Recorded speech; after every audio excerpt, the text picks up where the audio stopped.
Manusia yang bermoral baik itu adalah manusia yang mampu mencapai puncak hierarki aktualisasi diri. Orang aktualisasi diri itu orang yang pertama mandiri. Berarti dia lepas dari ketergantungan pada apapun selain dirinya sendiri. Mampu menyelesaikan masalah apapun dalam hidupnya.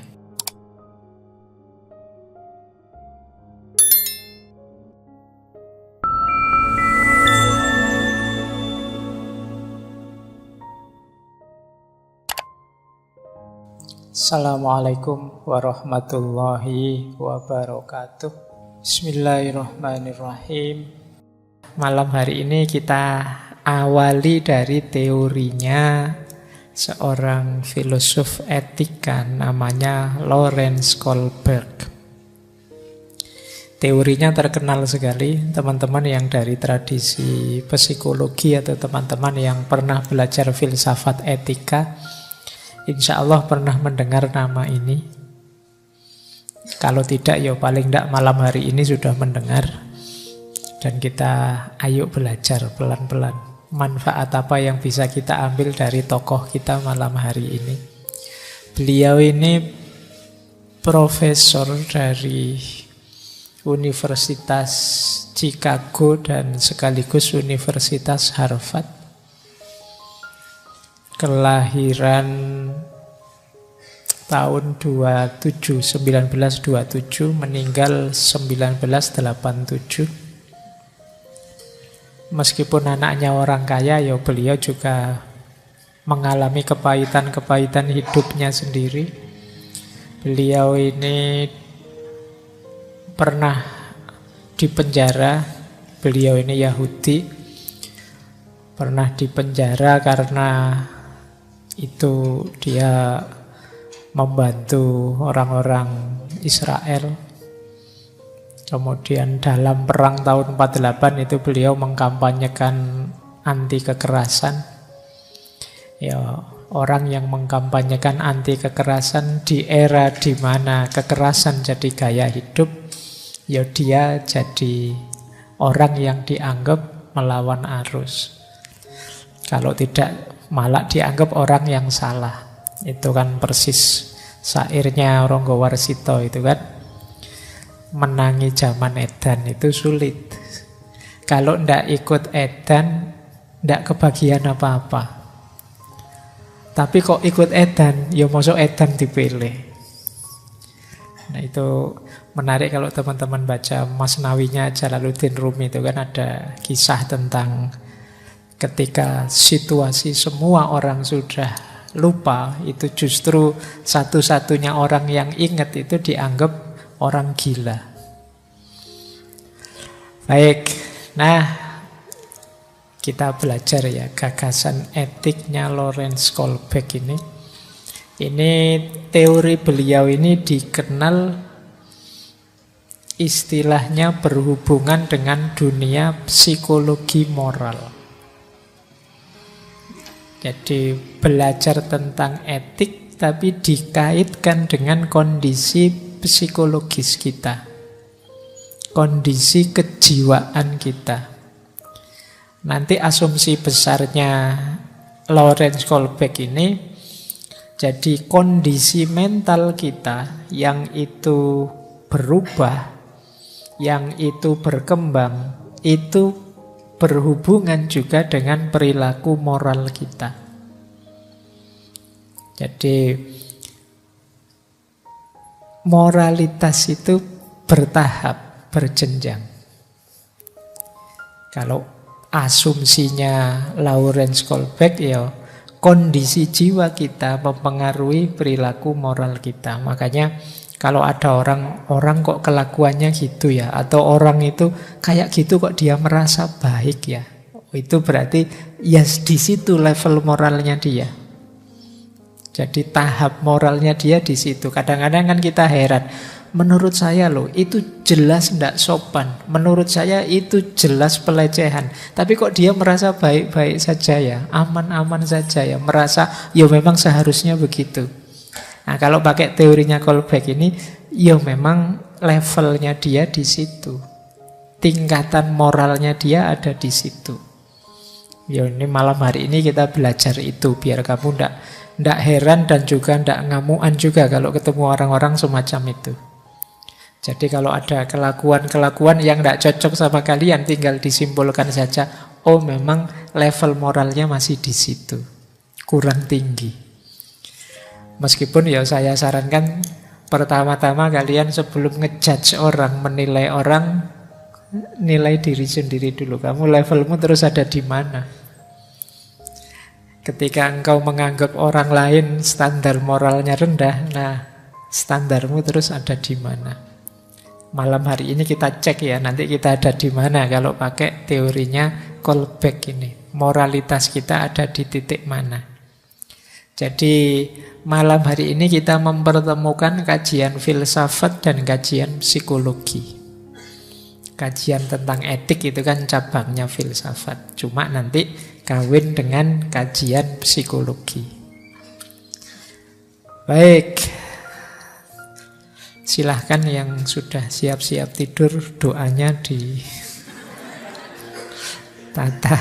Malam hari ini materinya materi kelas sekali, materi kampus sekali. Jadi pokoknya kita kejar barokahnya saja. Entah nanti paham, tidak paham materi yang saya sampaikan malam hari ini. Oke, saya mulai di sini. Ada 4 hal yang mempengaruhi perilaku moral kita. Jadi ini secara psikologis ya. Yang pertama apa? Sensitivitas moral. Kepekaan moral. Orang itu beda-beda kepekaan moralnya. Jadi ada orang yang melakukan perbuatan tidak baik atau menyakiti yang lain atau menyusahkan yang lain, tapi dia tidak sadar juga. Nah, itu nanti hubungannya dengan kepekaan moral. Ada orang yang sebenarnya yang dilakukan masih normal saja kok, tapi dia tidak enaknya luar biasa. Nah, itu hubungannya dengan kepekaan moral. Kamu peka tidak sih kalau yang kamu omongkan itu menyakiti? Nah, itu kepekaan.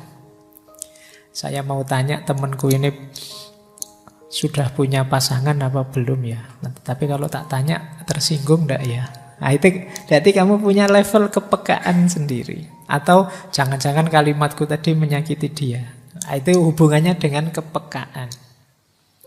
Kalau kamu sering jadi orang tidak enakan, mudah sungkan, mudah segan terhadap sesuatu, itu kemungkinan hubungannya dengan sensitivitas moral ini. Nah, ini menentukan perilaku moral. Kalau kalian tidak enak itu kan terus mulai remnya diefektifkan. Tidak ingin lagi menjelajah atau ngejar-ngejar informasi dan lain sebagainya. Nah, ini yang pertama. Dan ini setiap orang pastinya beda-beda. Ada yang sangat sensitif, ada yang tumpul sama sekali. Nah, yang kedua, penilaian moral. Kalau ini hubungannya dengan kecerdasan. Penilaian moral itu nanti nyambungnya dengan keputusan moral. Saya harus melakukan ini apa melakukan itu ya? Yang ini lebih baik, yang itu kurang baik. Saya milih yang lebih baik saja. Ini penilaian moral, pikiran main. Jadi saya habis dimaki-maki orang ini. Enaknya saya balas maki-maki, saya diamkan saja, atau saya jelaskan baik-baik, atau saya rangkul dia. Ini kan pertimbangan-pertimbangan moral. Ah, itu pikiran yang main.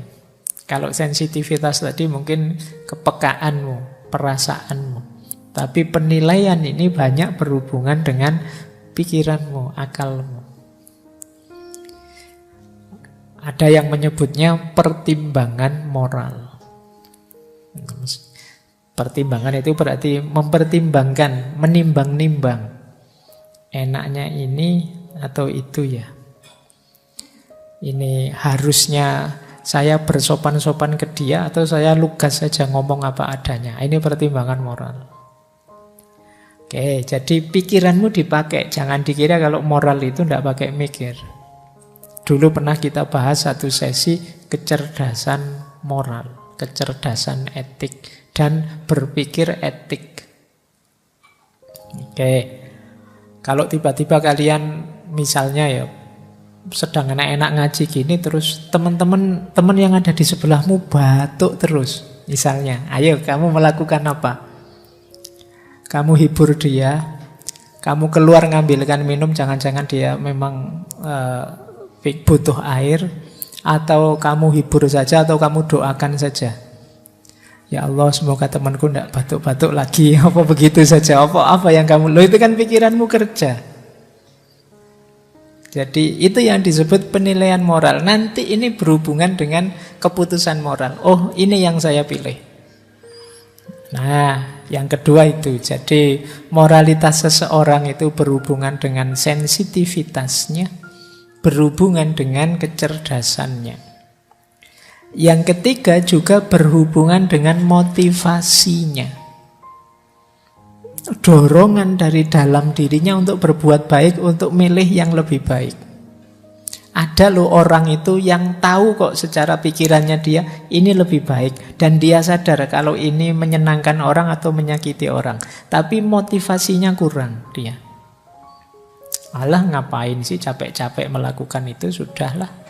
Nah, ini berarti motivasinya kurang untuk melakukan kebaikan. Jadi kalau bahasa agama, niatnya kurang kuat. Kalau niat kurang kuat ini kan, kamu tahu kamu harus melakukan apa, tapi tidak melakukan apa-apa. Atau ya melakukannya setengah hati. Nah, ini namanya motivasi moral. Biasanya ya lawannya kemalasan moral, demotivasi moral. Kamu tidak tahu yang baik dan buruk, tapi tidak ingin melakukan yang baik dan menjauhi yang buruk. Yang keempat baru implementasinya. Kalau implementasinya itu gabungan antara tiga tadi plus situasi konkretnya. Jadi ini namanya penerapannya, implementasinya. Jadi sensitivitasmu ditambah kecerdasanmu untuk menilai sekaligus motivasi dalam dirimu, terus dikonkretkan lewat anggota tubuhmu di tengah masyarakat. Ini namanya implementasi. Disitulah perilaku moral lahir. Jadi dipengaruhi oleh 4 hal ini sekaligus.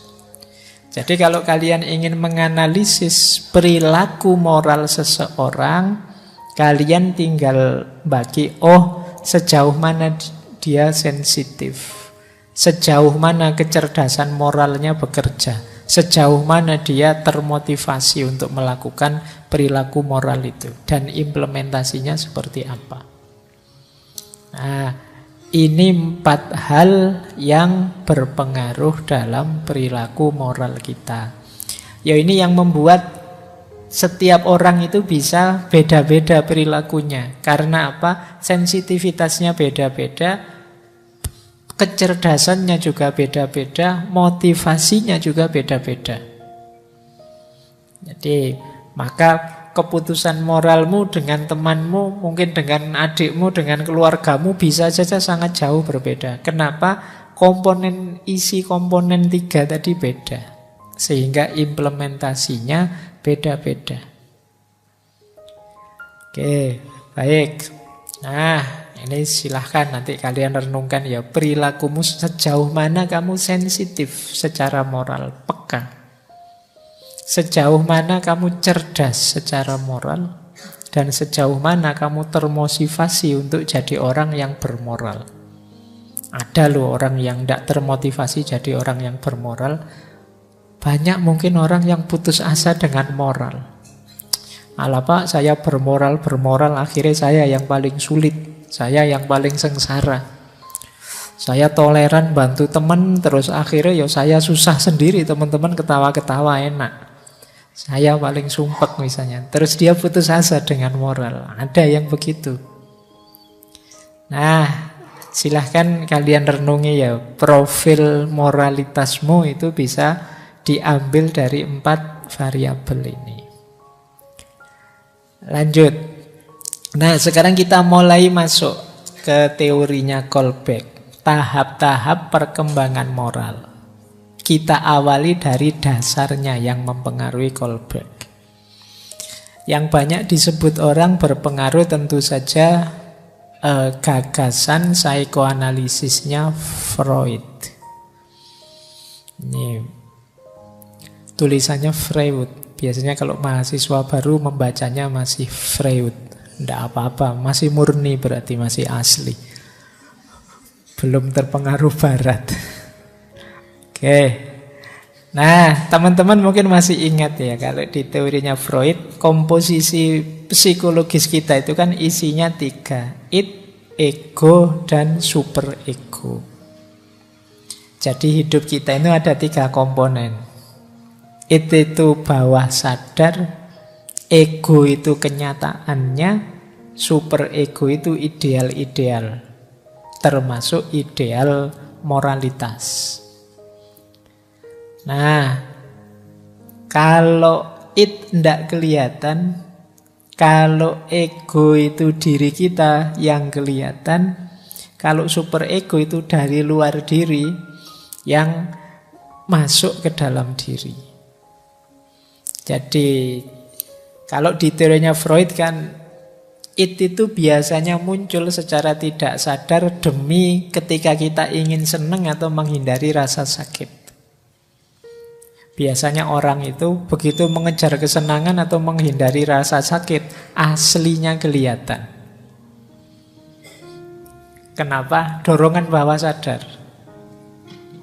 Misalnya kalian fobia apalah, ketinggian. Oh, itu kan kalian selalu begitu tahu, wah ini nanti saya kalau ke sana ada ketemu ketinggian, ini saya minggir sajalah. Atau fobia kegelapan, atau fobia. Itu kamu secara instingtif bawah sadarmu nuntun kamu untuk menjauh. Itu id. Kalau ego itu realitas dirimu, kenyataan. Jadi, nah sementara superego itu moralitasmu. Jadi keinginan untuk jadi manusia yang baik, ideal-ideal yang ada dalam hidupmu.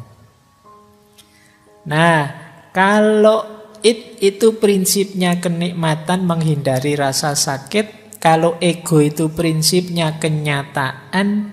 Nah, kalau superego itu prinsipnya moralitas, idealitas. Jadi ini yang main dalam diri kita. Superego itu ideal. Kalau ego itu real, asli. Kalau yang id itu kenikmatan, kesenangan, menjauh dari rasa sakit. Nah, moralitas yang superego itu biasanya isinya standar-standar. Ini loh yang baik, ini loh yang seharusnya. Jadi dirimu itu bagian dalam 3 lapis itu. Ada egonya, ada id-nya, ada superegonya. Superego inilah nanti letaknya moralitas. Standar-standar ideal kebaikan yang kamu akui, yang kamu terima. Jadi ini levelnya seperti itu. Nah, superego ini loh nanti yang tadi kamu akui, kamu terima itu berkembang, bertahap, sesuai usiamu, sesuai umurmu. Nanti kita lihat ya teorinya Kolbeck ini, perkembangannya seperti apa. Dan sekarang kamu ada di tahap yang mana. Baik, jadi ini mudahnya dasarnya ini. Berarti nanti kalau pakai Freud ini wilayahnya ada di ranah superego. Ideal-ideal, standar-standar yang jadi rujukan tindakanmu. Kalian melakukan apapun, itu kan selain dorongan diri kan juga standar yang kamu pakai. Jadi hidup ideal menurutmu itu yang kayak gimana? Saya kira ini namanya standar. Oke, jadi dasar pertama ini pikirannya Freud ini. Dasar yang kedua, ini idolanya Kolbeck, yang Piaget. Dulu pernah kita bahas satu sesi full tentang kepribadian. Ini pendahulunya Kolbeck. Teorinya yang Piaget inilah tepatnya nanti yang berpengaruh dalam diri Kolbeck. Meskipun ini agak jauh, sekitar 25-an tahun lah sebelum Kolbeck. Teorinya yang Piaget ini. Jadi ini yang disebut teori perkembangan kognisi. Jadi perkembangan pikiran seseorang. Jadi ada fase sensori motorik, ada fase preoperasional, ada fase konkret operasional, ada fase formal operasional. Ini yang ahli pendidikan mestinya ngerti. Dan juga ahli psikologi. Jadi manusia itu dari usia 0 sampai 2 tahun itu era sensorik motorik. Mulai kemampuan motoriknya jalan, kemampuan panca inderanya jalan. Jadi dia mengidentifikasi lingkungan sekelilingnya dengan panca inderanya. Secara motorik, ada yang bilang secara instingtif. Bayi itu kan sampai usia 2 tahun kan mengeksplorasi dunianya lewat panca inderanya saja. Jadi mulai dia melihat, mendengar, membau. Kalau tidak enak dia merasa nangis. Tidak enaknya ya biasanya ya fisikal. Jadi saya tidak tahu apa ada teori yang bilang bahwa bayi itu juga bisa kok Pak sedih, dia bisa juga patah hati, murung misalnya, saya tidak tahu. Tapi di teorinya Piaget ini bayi belum bisa. Bayi itu masih gerak motoriknya yang jalan. Kalau dia nangis itu kemungkinan mungkin dia merasa tidak nyaman, dia merasa tidak enak, dia merasa kesakitan dan lain sebagainya. Ini usia 0 sampai 2 tahun. Nah, dan ya karena pikirannya masih belum optimal, ya dia jujur apa adanya. Kalau iya, ya iya. Kalau senang, ya dia senang. Kalau tidak, ya dia apa adanya. Kalau tidak senang, ya tidak senang. Tidak ada bayi itu kok basa-basi misalnya. Wah, bayinya ketawa terus batinnya bayi, no, aku basa-basi aja cuma. Tidak ada, ya dia kalau ketawa, ya ketawa saja. Jadi ini era sensorik motorik. Naik satu level era ini usia 2 sampai 7 tahun, praoperasional. Ini mulai punya kesadaran diri. Mulai muncul ego, mulai sadar pembedaan antara aku dan orang lain. Mulai muncul pembelaan pada keinginanku dan kepentinganku. Ini 2 sampai 7.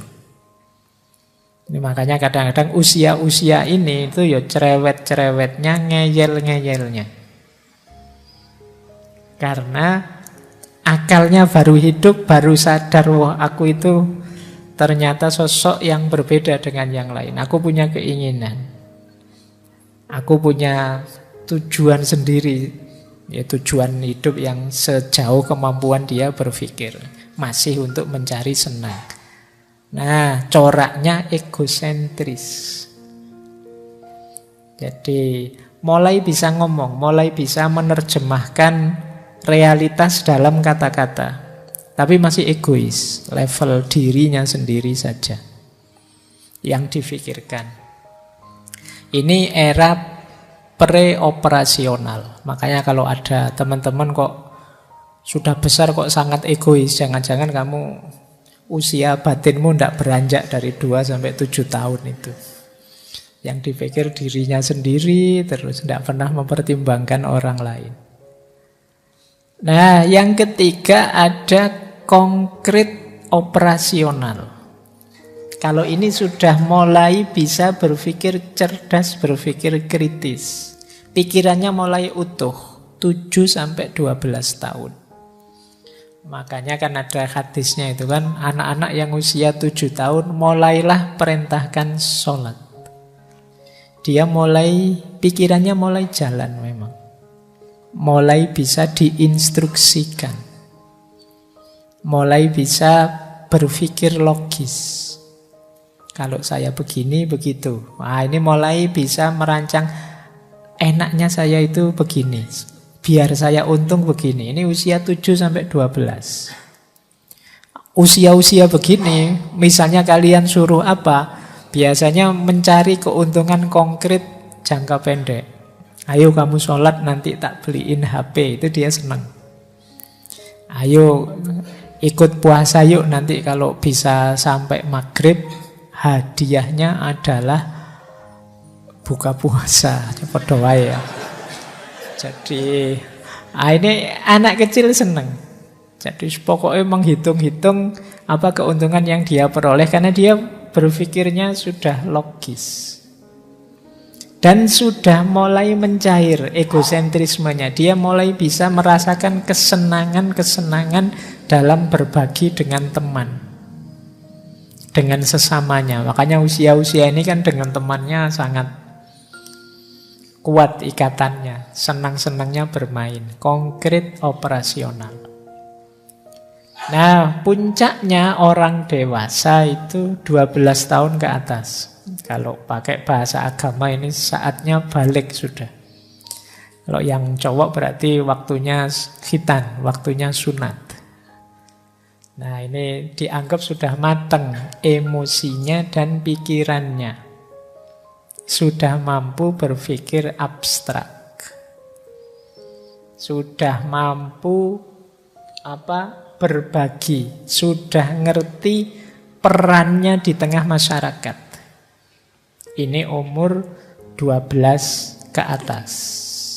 Nah, ini boleh kalian cermati ya. Kelihatannya kan rentang usia ini mirip-mirip dengan misalnya fikih. Antara balik lah, antara dewasa lah, nah ini 12 tahun ke atas.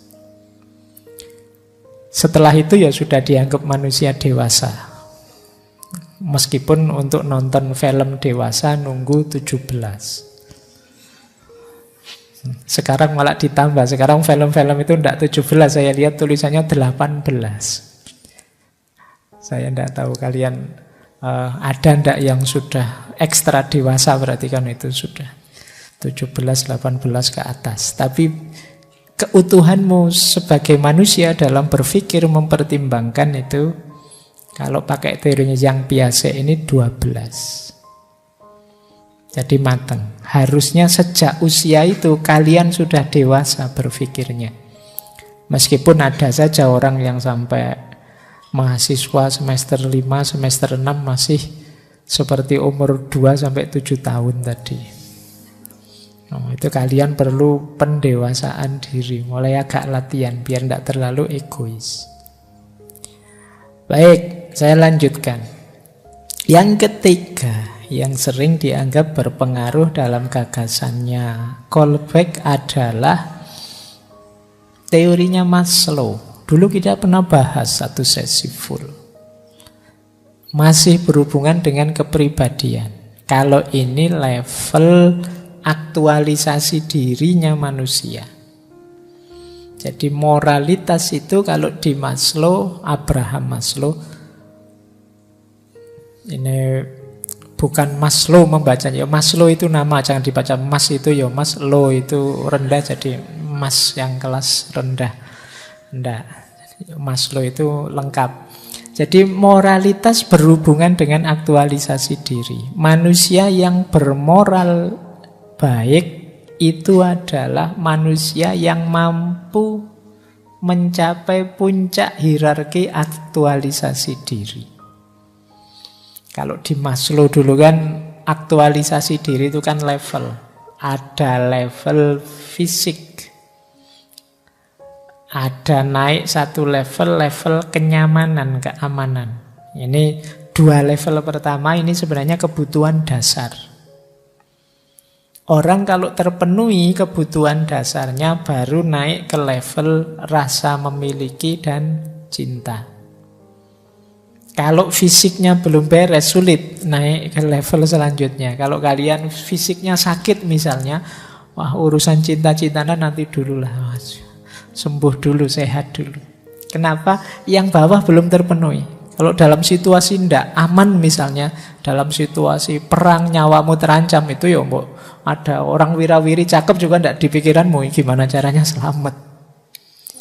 Nah, kebutuhan dasar terpenuhi dulu baru naik level. Nah, kebutuhan rasa memiliki, cinta, dan juga penghargaan. Nah, ini levelnya lebih abstrak. Kebutuhan psikologis. Dan puncaknya aktualisasi diri. Jadi kebutuhan puncakmu itu aktualisasi diri.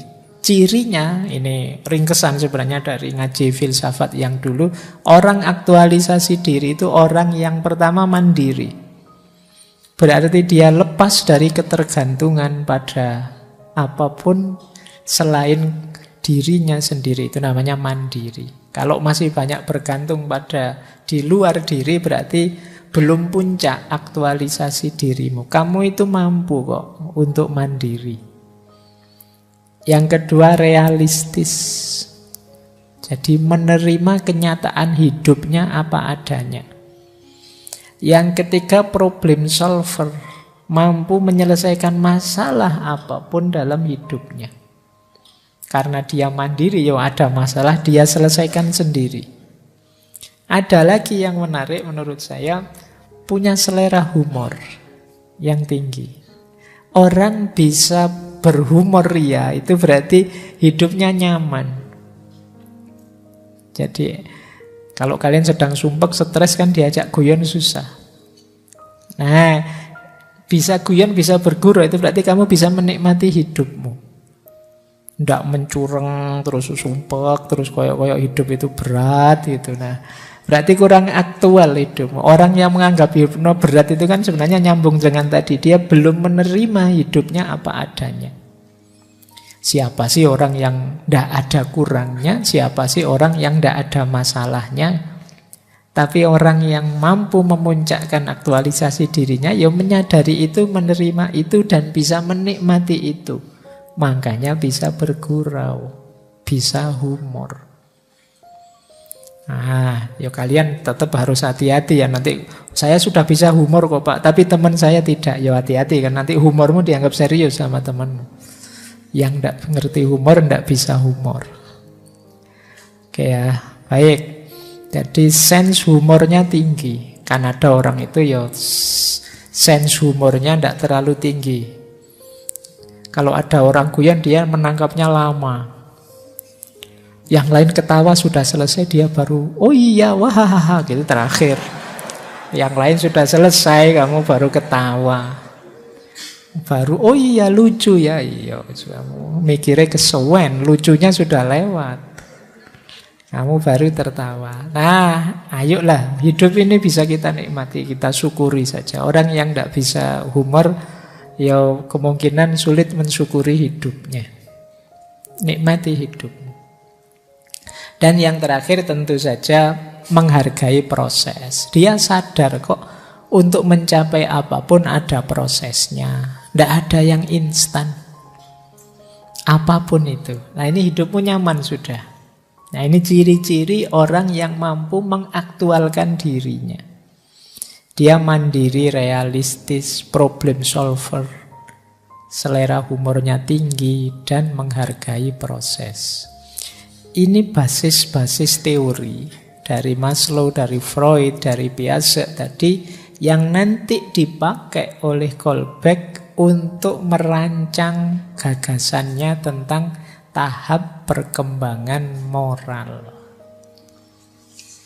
Nah, Kolbeck ini melakukan penelitian pada 72 anak, karena dia ingin meneliti perkembangan moral, berarti kan dimulai sejak anak-anak. Di Chicago, karena beliau kan profesor juga di Chicago University, dia ngambil anak yang usianya 10 tahun, 13 tahun, dan 16 tahun. Kemudian anak-anak ini diteliti terus sepanjang 20 tahun. Diikuti terus, diuji terus, dicek terus kehidupannya. Ya dia melihat perkembangan moralnya. 20 tahun. Nah, bayangkan kalian apa ya sabar neliti sampai 20 tahun. Ya kan, kalian kadang-kadang nulis skripsi aja penelitian lapangan, ya kamu ngarang aja, lapangannya ndak ada. Kamu kira-kira. Nah ini 20 tahun neliti beneran loh. Kalau kamu kan kalau neliti ngincer dananya, anggaran proyeknya saja. Jadi kalau ini serius, pingin tahu sejauh mana perkembangan moralnya manusia itu. Nah, ya setiap anak dalam jangka waktu tertentu diberi pertanyaan-pertanyaan di interview selama 2 jam. Nah, ini ya penelitian ini yang dilakukan oleh Kolbeck nanti melahirkan teori tahap-tahap perkembangan moral. Nanti caranya dia nguji itu pakai dilema moral. Nanti kita bahas lagi dilema moral seperti apa. Nah, jadi ini basisnya. Biar kamu ndak nganggep, wah, Kolbeck itu jangan-jangan ngarang saja dikira-kira. Ndak. Dia neliti beneran.